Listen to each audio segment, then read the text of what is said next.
योगिनी एकादशी व्रत कथा। पौराणिक कथा के अनुसार स्वर्गधाम की अलकापुरी नामक नगरी में कुबेर नाम का एक राजा रहता था। वो शिव भक्त था और प्रतिदिन भगवान शिव की पूजा किया करता था। हेम नाम का एक माली पूजा के लिए राजा के यहाँ फूल लाया करता था। हेम की विशालाक्षी नाम की सुंदर पत्नी थी। एक दिन वो मानसरोवर से पुष्प तो ले आया, लेकिन अपनी पत्नी विशालाक्षी को मानसरोवर में स्नान करते देख हेम कामुक हो गया। कामासक्त होने के कारण उसने फूलों को वहीं रख दिया और वो अपनी पत्नी के साथ हास्य विनोद तथा रमण करने लगा, जिसके कारण उसको काफी देर हो गई। इधर राजा उसकी दोपहर तक राह देखता रहा। अंत में राजा कुबेर ने सेवकों को आज्ञा दी कि तुम लोग जाकर माली के न आने का कारण पता करो, क्योंकि वो अभी तक पुष्प लेकर नहीं आया। सेवकों ने वापस आकर राजा को पूरी बात बताई। कहा कि महाराज, वो पापी अतिकामी है, अपनी स्त्री के साथ हास्य विनोद कर रहा है। ये सुनकर कुबेर क्रोधित हो गए और उन्होंने माली हेम को महल में बुलाया। हेम उपस्थित हुआ।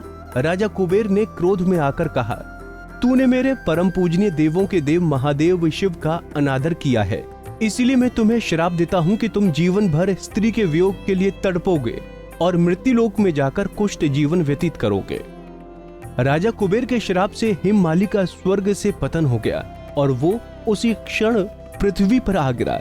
भूतल पर आते ही उसके शरीर में श्वेत कोढ़ हो गए। उसकी पत्नी भी उसी समय अंतर्ध्यान हो गई।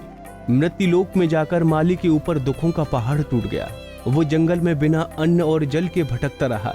रात्रि को निद्रा भी नहीं आती थी, परंतु शिवजी की पूजा के प्रभाव से उसको पिछले जन्म की स्मृति का ज्ञान अवश्य रहा।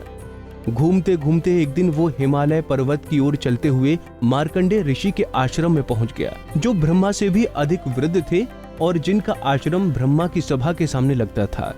हेममाली वहां जाकर उनके चरणों में गिर पड़ा। उसे देखकर मार्कंडेय ऋषि बोले, तुमने ऐसा कौन सा पाप किया है जिसके प्रभाव से ये हालत हो गई? हेममाली ने सारा वृतांत सुनाया और कहा कि कृपा करके मुझे कोई ऐसा उपाय बताइए जिससे कि मुझे इस पाप से मुक्ति मिल सके। ये सुनकर ऋषि बोले, निश्चित ही तूने मेरे सम्मुख सत्य वचन कहे हैं, इसीलिए तेरे उद्धार के लिए मैं तुम्हें एक व्रत बताता हूँ। ऋषि ने हेममाली से कहा, अगर तुम आषाढ़ मास के कृष्ण पक्ष की योगिनी नामक एकादशी का विधि पूर्वक व्रत करोगे तो तुम्हारे सभी पाप नष्ट हो जाएंगे। ये सुनकर हेममाली ने अत्यंत प्रसन्न होकर ऋषि को प्रणाम किया।